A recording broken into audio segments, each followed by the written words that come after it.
জি, আসলে আমার একটা প্রশ্ন ছিল যে কোরআন মুসলমানরা ৫ ওয়াক্ত নামাজ কেন বাধ্যতামূলক করলো? এটা কি জরুরি ছিল? ৫ ওয়াক্ত নামাজ জরুরি ছিল। আহ,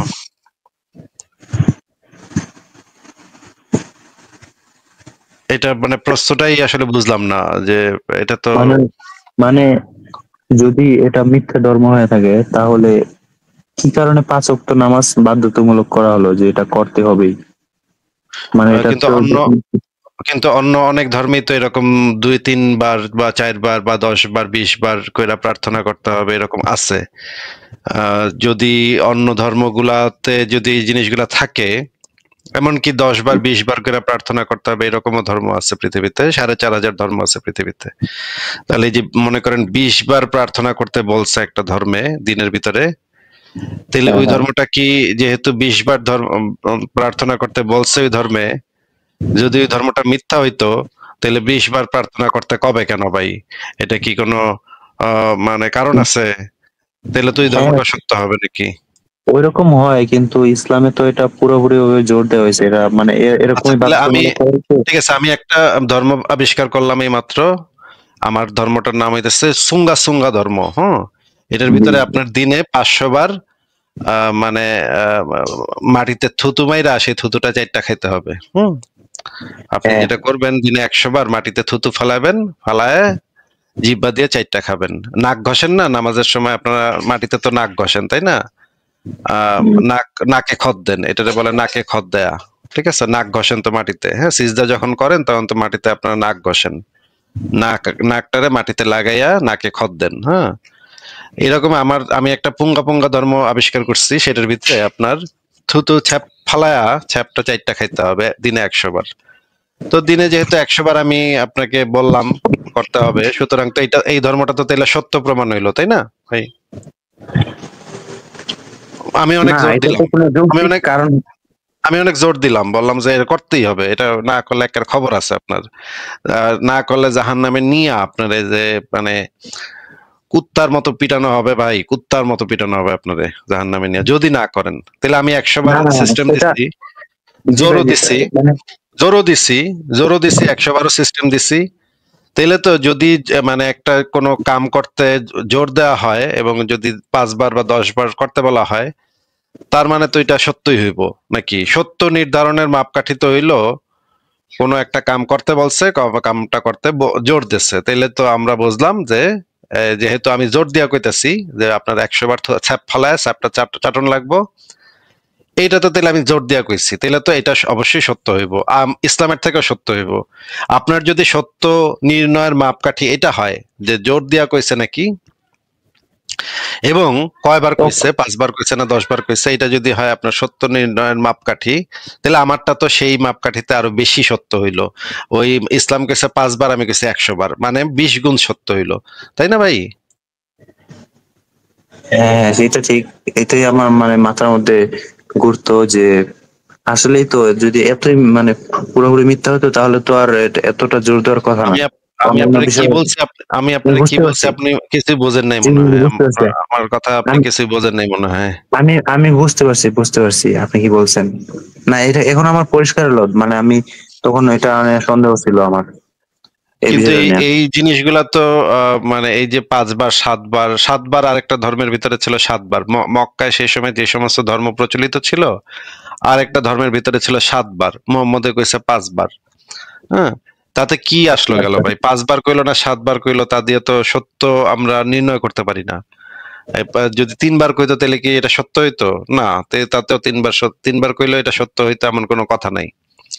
যদি ১৭ বার কইতো তাহলে কি এটা সত্য হইতো? না, ১৭ বার কইলেও না, এটা জোর দিয়া কইলো, তাতে কি সত্য হইলো? না, জোর দিয়া কইলেও সত্য হয় না, না জোর দিয়া কইলেও সত্য হয় না। সত্য নির্ণয়ের মাপকাঠি হইলো সেটার সপক্ষে কি প্রমাণ আছে, জি, সেইটার জি। উপরে নির্ভর করে যে সেটা সত্য কি সত্য না। এই কথায় যে আল্লাহ কইছে, এইটার পক্ষে কি কোনো প্রমাণ আছে নাকি?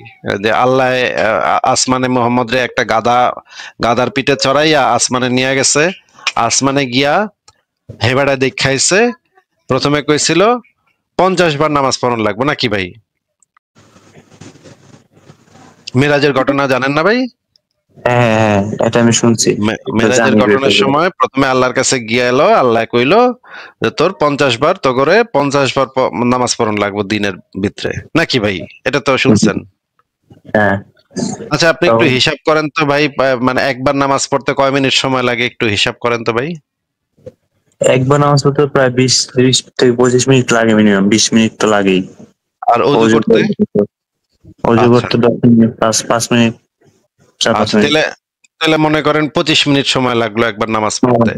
তাহলে 50 বার নামাজ পড়তে ভাই কত সময় লাগবে? তাহলে 25 বার ইন্টু 50, আমরা যদি একটা হিসাব করি তাহলে মিনিটে হয় 25।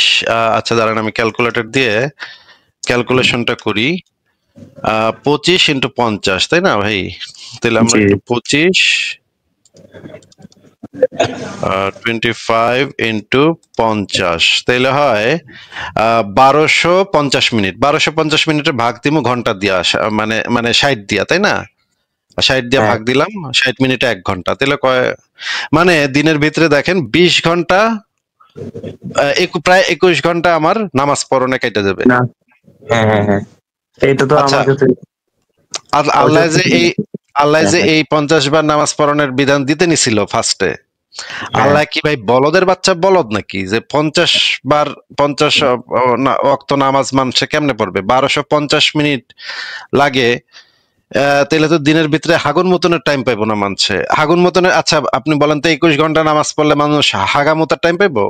না না না, তখন তো সারাদিন নামাজ পড়েও মানে সময় পাওয়া যাবে না, 50 ওয়াক্ত শেষ করতে পারবো না তখন। 40 ওয়াক্ত পড়ার মতো ইয়া থাকবো না এরকম। তাহলে তাহলে তাহলে মনে করেন যে এই যে মানুষ চাকরি বাকরি করা বা ঘর সংসার করা, বাচ্চা কাচ্চা দেখা, মানে বউয়ের সাথে একটু মানে সময় কাটানো, প্রেম প্রীতি করা, আহ এরই করবো কখন ভাই? 21 ঘন্টা যদি মানুষে নামাজ পড়ে, আল্লাহ কি ব্যাককল ব্যাককল নাকি? ও কি গাঞ্জা খাইছিল নাকি? আল্লাহ যে 50 ওয়াক্ত নামাজ কি বুঝে দিছিল, এটাও তো আমি বুঝলাম না ভাই। এটা আল্লাহর তো কি মাথা ঠিক নাই? হ্যাঁ, এটাও তো কোনো যৌক্তিক কোনো কথা না, এটা আসলে আল্লাহর বাণী কিভাবে হইতে পারে? আল্লাহ তারপরে কেমনে? তারপরে এই বলদ আল্লাহর তো আমি তো সামনে থাকলে থাপড়ায় আল্লাহর কান পট্টি লাল করে দিতাম যে তুই হালা কি কস, তুই তো 50 বার নামাজ মানুষে পড়বো কেমনে? তুই কি ব্যাক কল নাকি? তুই গাঞ্জা খাইছস রে হালা, হালার পর হালা। তুই না, আরশের এটা উপরে তো বয়ে মুসা, বয়ে কি এটা তো গাঞ্জা খা? মুসা, এটা এটা তো নাকি মুসা আলাইহিস সালাম বলছিল যে না না, 50 ওয়াক্ত। ওইটা তো হচ্ছে নবী যখন আবার নিচে নামতেছিল তখন আবার মুসার সাথে দেখা, মুসা কইছে কি দিল, ও আচ্ছা আচ্ছা, হ্যাঁ হ্যাঁ। আল্লাহ কি দিল? কয় যে আল্লাহ 50 বার নামাজ পড়তে কইছে। এখন কয় যে মুসা কয় আরে না, 50 বার কি পড়ন যাবো নাকি? 50 বার তো পড়ন যাবে ওকে পড়বো না। হুদাই আল্লাহ যাও যাও, আবার যাও, আবার আল্লাহর কাছে গিয়ে একটু দরাদরি করো, দর কষাকষি করো। কাসকি মাছের বাজারে যেরকম আপনি দর কষাকষি করেন, হুম, মুলামুলি করেন দোকানদারের সাথে, ভাই ভাগা কত দিবেন? 10 টাকা। না না ভাই 5 টাকা দেন, 5 টাকা দেন। না ভাই 3 টাকা, 3 টাকা দেন, 8 টাকা দেন। এই যে দরাদরি করেন, মুসা আবার কইলো যে আচ্ছা ভাই একটা প্রশ্ন, যে আল্লাহ তো সর্বজ্ঞানী, তাই না ভাই? হ্যাঁ হ্যাঁ ভাই, জি তো জি, আল্লাহ বেশি জ্ঞানী না মুসা বেশি জ্ঞানী কোন তো? অবশ্যই আল্লাহ। তাহলে আল্লাহর উপরে পাকনামি করলো মুসায়, মুসার মাথায় এটা ঢুকলো যে 50 বার মানছে নামাজ পড়তে পারবো না, এটা আল্লাহর মাথায় ঢুকলো না? আল্লাহ বিষয়টা তো মনে বুঝলাম না। হ্যাঁ হ্যাঁ, সেটাই তো, এটাই তো ভাবার বিষয় অনেক। এইটা তো ভাই এটাই তো বিরাট পারি নাই। কারফা, বিরাট ভেজালের ভিতরে তো পড়লাম। এইরকম তো হওয়ার কথা না। বুঝবো তো বেশি আল্লাহ, সে তো সর্বজ্ঞানী, তার তো জ্ঞানের বাইরে তো কিছু নাই, তাই না? সে হ্যাঁ হ্যাঁ মুসাই বুঝলো, মুসাই ঠিকই বুঝলো, আল্লাহ বুঝে নাই। আল্লাহর কাছে আবারও নবী গিয়া কইলো, তখন গিয়া অর্ধেক কমায় দিল। তখন আবার মুসার কাছে আইলো, আবার মুসা কইলো আরে না, অর্ধেক এইটাও পড়তে পারবো না। তারপরে আবার গেল আল্লাহর কাছে, আবার গিয়ে অর্ধেক কমায় দিল। আচ্ছা ভাই, এখানে যে হাদিসের ভিতরে বুখারি, আমি আপনাকে হাদিস বের করে দেখাবো না, অসুবিধা নেই। এই যে প্রথমে একবার অর্ধেক কমাইলো, তারপর আরেকবার অর্ধেক কমাইলো, হাদিসের ভিতরে লেখা আছে প্রথমে একবার অর্ধেক কমাইলো, তারপর আরেকবার অর্ধেক কমাইলো। হ্যাঁ তাইলে হ্যাঁ, 50-এর অর্ধেক হইলো 25, আর 25-এর অর্ধেক করলে হয় 12.5 ভাই, নাকি ভাই? জি জি, আচ্ছা 12.5 অক্ত নামাজ মানছে কেমনে পড়বো? সেটা তো অসম্ভব। মানে সাড়ে অর্ধেক বারো করে, অক্ত অর্ধেক করা নামাজ যায় না। পড়ে তারপর চলে যাবো, অর্ধেক অর্ধেক করে চলে যাবো, এরকম করা যেত, করা লাগবে তাহলে। তাহলে আল্লাহ কি এত গাঞ্জাখোর যে মানে মানে অঙ্ক পারে না? তুই তুই তুই একবার অর্ধেক করলি, 50-এর অর্ধেক বুঝলাম 25 করলি, এরপর আবার অর্ধেক করলি, মানে 12.5, এটা কেমনে পড়বে? এটা কোনো কথা? এটা কোনো মানে এটা তো ক্লাস 5 পাস করলো মানছে এই অঙ্ক করব না, তাই না? 50টা লাড্ডু দিচ্ছে মনে করেন একজন, একবার ফার্স্টটা অর্ধেক করে দিল, এরপর আবার অর্ধেক করে দিল। লাড্ডু না হয় ভাগকরণ যায় মাঝখান দিয়া, কিন্তু নামাজের রক্ত তো ভাগকরণ যায় না। নামাজের রক্ত ভাগ করবো কেমনে? অর্ধেক পয়রা তারপরে দৌড় দিব? সেটাই তো, এটা তো বাবার বিষয়। তাহলে তো দেখা যাচ্ছে এই গল্পের ভিতরে পদে পদে তো মানে সমস্যা, পদে পদে তো এই গল্পের ভিতরে পদে পদে তো নানা ধরনের মিস্টেক, নানা ধরনের প্রবলেম। এই গল্প তো আসলে বোঝাই তো যাইতেছে যে এই গল্প একটা বানাইনা গল্প, এটার পিছনে অন্য কোনো কাহিনী ছিল। জি জি। তাহলে আমার কাহিনীটা যদি আমরা আরেকটু ইনভেস্টিগেট করলে দেখা যায় যে সেই রাইতে নাকি নবী উম্মে হানির ঘরে ছিল ভাই। এইটা বিভিন্ন সিরাত গ্রন্থে খুবই পরিষ্কার ভাবে লেখা আছে। আচ্ছা, উম্মে হানি কে ছিল এটা কি আপনি জানেন ভাই? উম্মে হানি ছিল তো ওনার কি জানি চাচাতো বোন, সম্পর্কে, চাচাতো বোন, চাচাতো হ্যাঁ। বোন। তো তার বাসায় থাকতো, তাগো বাসায় থাকতো, আবু তালিবের বাসায় মোহাম্মদ ছোটকাল থেকে আশ্রিত থাকতো। And সেই বাসার মাইয়া হইল উম্মে হানি। হ্যাঁ, উম্মে উম্মে হানির ঘরে রাইতের বেলা মানে কামটা কি? মোহাম্মদ তো তখন, মোহাম্মদের বউ আছে, মোহাম্মদের তো মানে বিবি আছে খাদিজা, উম্মে হানিরও তো জামাই আছে। জামাই আছে। এখন রাইতের বেলা চাচাতো বোনের বাসায় বিষয়টা কি? বিষয়টা তো একটু সন্দেহ সন্দেহ লাগতেছে। এটা তো একটু চিন্তা করানোর দরকার নাকি? অবশ্যই। তাহলে তো এটা তো ইসলামে তো বেগানা নারীর সাথে তো এইভাবে দেখা সাক্ষাৎ মিলামেশা করা তো এটা তো হারাম, তাই না? তাহলে সে চাচাতো বোনের বাসায় গেল, গিয়া রাইতের বেলা নাকি মেরাজে গেল, বুঝলাম না তো কাহিনীটা। আচ্ছা, এই উম্মে হানিরে ছোটকালে তো মোহাম্মদ বিয়ার প্রস্তাব দিছিল নাকি? হইতে পারে, তো সবারই দিছে, কত কত মানুষই দিল করলো। হ্যাঁ, কিন্তু আমি আপনার সেই এভিডেন্স দেখাতে পারি যে ছোটকালে একবার বিয়ার প্রস্তাব দিছিল, কিন্তু মেহানির বাপে বিয়া দেয় নাই। মেহানির বাপে কইছে যে না, বিয়া দিব না তোমার লগে। এখন তো তাইলে তো বিষয়টা হইলো যে মেহানির প্রতি মোহাম্মদের একটা খায়েশ যে ছিল, এটা তো বোঝা যায় নাকি এখান থেকে? হ্যাঁ হ্যাঁ, হইতেও পারে, কারণ ওরা তো জায়েজ করে দিছে, চাচাতো বোন তো কোনো বিষয় না। তাইলে এখন এখন যেটা মানে ইয়া হইলো যে এই রকমের মনে করেন চাচাতো বোনের বাসায় গিয়া মোহাম্মদ রাতে থাকছে কি কি না কি করছে জানি না আমরা, ভিতরে কি না কি করছে, দরজার ভিতরে কে কি করে এটা তো আর আমরা বলতে পারি না। এন্ড বাইরনের সময় মনে করেন সবাই দেখা ভালাইলো, দেখে এখন মোহাম্মদ জিজ্ঞেস করলো, এই মোহাম্মদ তুমি উম্মায়নের ঘরের থেকে বেরিলা, ঘটনা কি তোমার? মানে তুমি এখানে কেন? হ্যাঁ উম্মায়নের মনে করেন জামাইও ঘরে নাই, জামাই গেছে বিদেশ। এন্ড মোহাম্মদ বাইরিলো উম্মায়নের ঘরের থেকে, দরজা দিয়ে বাড়িলো, সবাই দেখে ফেলাইছে। হ্যাঁ এখন এই সময় মোহাম্মদ এমন একটা কাহিনী কইলো যে আমি তো গেছিলাম আসমানে, হ্যাঁ মেরাজে গেছিলাম, আমি মেরাজে গিয়ে আল্লাহর সাথে দেখা করে আসলাম। এই গল্প যখন কইলো তখন মানুষ আর ওই জিনিসটা ভুলা গেল যে সে আসলে উম্মে হানির ঘরের থেকে বেরিয়েছিল। এটা নিয়ে আর মানুষ বেশি কথাবার্তা বললো না। তখন মানুষ এটা নিয়ে বেশি কথা বলা শুরু করলো যে মোহাম্মদ নাকি মেরাজে গেছিল। এইভাবে কথা পাল্টাইতে, কথা মানে প্রসঙ্গ পাল্টাইতে মানুষ তো এই ধরনের কাজকর্ম করে, তাই না? মনে করেন আপনি একটা জায়গায় ধরা খেয়ে গেছেন, এক জায়গায় হাতে নাতে ধরা খেয়ে গেছেন, এমন একখান কথা কইবেন যেটা হইতেছে এমন একটা উদ্ভট কথা, মানছে তখন কইবা হায় হায় এই পাগলা কয় কি। মোহাম্মদ এরকমের একটা এমন পাগলা মার্কা কথা কইলো যে আমি মেরাজে গেছিলাম আল্লাহর কাছে। এখন এইটারে ঢাকা দেওয়ার জন্য সে যে উম্মায়নের ঘরের থেকে বেরিয়েছে, এই প্রশ্নের উত্তর কেন বেরিয়েছে, এই প্রশ্নের উত্তর যেন দেওয়া না লাগে, এই জন্য সে এমন একটা গল্প ফাঁদলো যে সে আসমানে গেছিল, 7 আসমানের উপরে আল্লাহর সাথে দেখা করে আসছে, আল্লাহ তার নামাজ পড়তে গেছে। এই কথা তো বোঝাই যায় যে মানে মোহাম্মদ এখানে একটা মানে মানে ইয়া করছে, জিনিসটা পাশ কাটাইছে, যেন এই প্রশ্নের উত্তর দাও না লাগে যে উম্মেহানির ঘরে রাতের বেলা, রাত বিরাইতে সকালবেলা বেরিয়েছে ঘরের থেকে, সবাই দেখে ফেলাইছে। এইটাই তো কাহিনী আমার কাছে যেটা মনে হয়, যে কাহিনী তো আসলে এইটা। এবং এই মেরাজের গল্পের ভিতরে দেখা যাচ্ছে নানা সমস্যা। এক মানে মুসারে নাকি একবার দেখছে, জেরুজালেমে একবার দেখছে, আবার নাকি দেখছে হচ্ছে গিয়া এসে গিয়া 6 নম্বর আসমানে গিয়া নাকি একবার দেখছে, আবার নাকি আরেকটা আসমানেও মুসারে দেখছে। তো 3 আসমানে মুসা থাকে কেমন আবার একসাথে? নাকি তো সবাই, সব নবীরা নাকি একসাথে আসছিল, তখনও দেখছে সবাই তখনও দেখছে, একসাথে ছিল। হ্যাঁ হ্যাঁ হ্যাঁ হ্যাঁ। তখনও দেখছে। আবার এইটা কেমনে হয়? এইগুলা তো মেলে না। আবার এক জায়গায় লেখা আছে, এক হাদিসে লেখা আছে ইয়াকুব ছিল এই আসমানে, আরেক হাদিসে লেখা আছে ইয়াকুব ছিল ওই আসমানে। আসমানের গুলা তো হিসাব বর্ণনায় তো মিলে না। বর্ণনা তো মিলে না, তাইলে তো বোঝা যায় যে এইখানে মোহাম্মদ একটা মানে এমন কিছু করছে যে কাহিনী তো মিথ্যা কাহিনী কইলে এক একজনের মানুষ এক এক কাহিনী কয়, তাই না? তখন তার ঠিক থাকে না, হিসাব নিকাশ ঠিক থাকে না, কোন আসমানে কারে দেখছে। হয়তো মোহাম্মদ এক সাহাবীরে কইছে আমি এখানে দেখছি, মুসারে দেখছি এই আসমানে, আর এক সাহাবীরে কইছে মুসারে দেখছি ওই আসমানে। এখন তো মনে নাই, ব্যাটার তো মনে নাই যে কারে কি কইছিলাম। মিথ্যা কথা যখন কয় তখন তো এই রকমের মিস্টেক হয়ে যায়।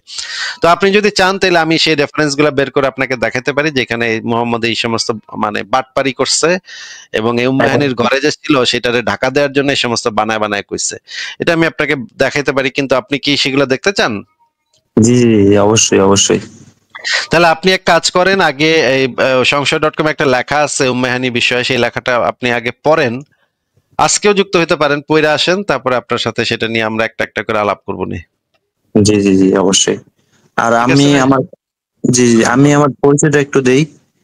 আমি হ্যাঁ হচ্ছে বলেন। যে ছোটবেলা থেকে আমার, যখন একটু বোঝার বয়স হয়েছে তখন থেকে আমার বাবা মা জোর করে আমার মাদ্রাসায় ভর্তি করে দিছিল, কওমি মাদ্রাসাতে।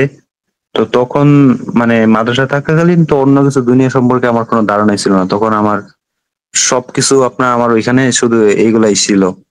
বাইরের জগৎ কিরকম ছিল কিরকম এগুলো আমার ধারণা ছিল না, আমি জানতাম না। তখন থেকে জোর করে সবকিছু করানো হয়েছে। তো ওইখানে আবার পরে আমার কোরআন হেফজখানাতে আমার ভর্তি করালো 3-4 বছর পড়ালেখার পর। ওইখানে দেখলাম যে আমি, আমার মাথার মধ্যে এগুলো ঢুকে না, মুখস্থ হয় না, এক এক পৃষ্ঠা করে মুখস্থ করতাম। তো আমারে পিটাইয়া সারাদিন পুরো হুজুররা পিটাইতো, পিটাই পিটাই মুখস্থ করানোর চেষ্টা করতো। এরকম আমি 6 মাস 7 মাস এরকম বহুত কষ্ট করছি, আমার হাত লাল বানা ফেলতো।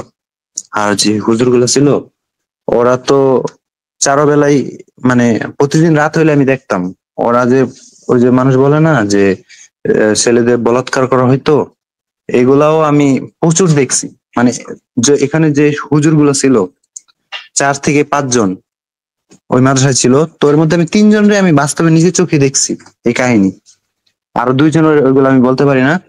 বাট ওইখান থেকে আমার আসলে চিন্তা ভাবনা যে যারা কোরআনের হাফেজ ছিল 2 থেকে 3 জন, আমার যে উস্তাদ ছিল ওরাও এই কাজগুলা করতো।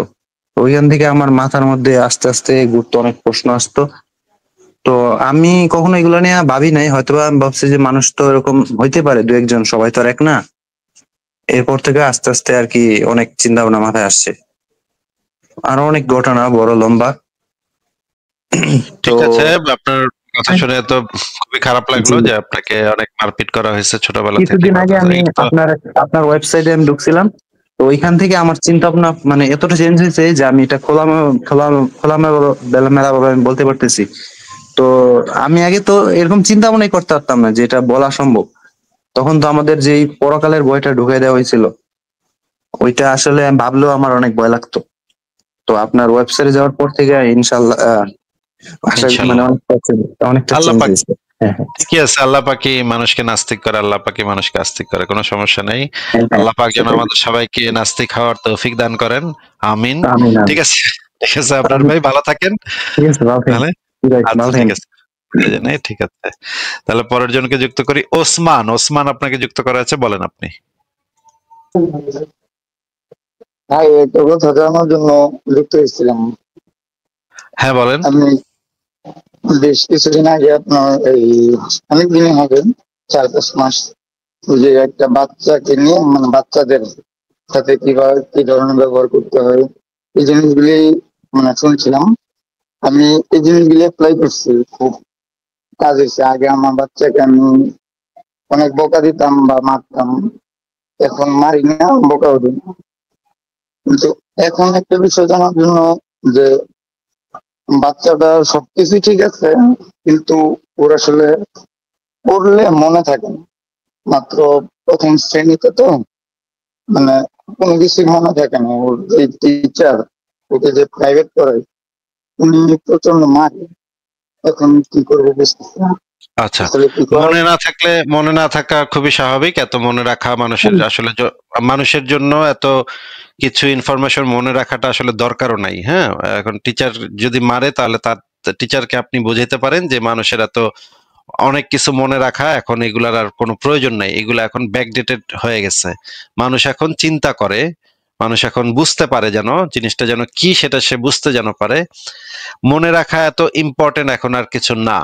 এখন তারপরে যদি একেবারেই কিছু মনে রাখতে না পারে, তখন তার মানে হচ্ছে তার মনোযোগের অভাব আছে, সেই বাচ্চাটা ঠিকভাবে মনোযোগটা দিচ্ছে না।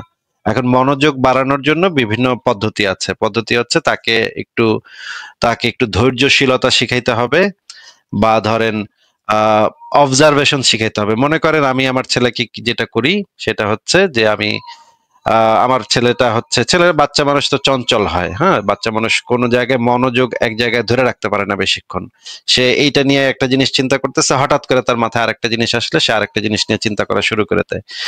তখন আবার আরেকটা জিনিস আসে, আরেকটা জিনিসে সুইচ করে। তার ব্রেইন ফাংশন সেটা সারাক্ষণ একটা জিনিস থেকে আরেকটা জিনিসে লাফ মারতে থাকে। এটা সে নিজেও নিয়ন্ত্রণ করতে পারে না। এটার জন্য ওরে মারপিট করে লাভ নেই, কোনো মারপিট করলে তার কোনো ফায়দা হবে না। এমন না যে মারপিট করে তাকে আপনি কোনো সিধা করতে পারবেন। এইটার জন্য যেটা দরকার সেটা হচ্ছে তার মনোযোগটা ফোকাস করা, মানে তার একটা জিনিসে ফোকাস করা, সেটা হচ্ছে তার জন্য দরকার। সেই জন্য আপনি যেটা করতে পারেন, আমি যেটা করি সেই বুদ্ধিটা আপনাকে শিখিয়ে দিই।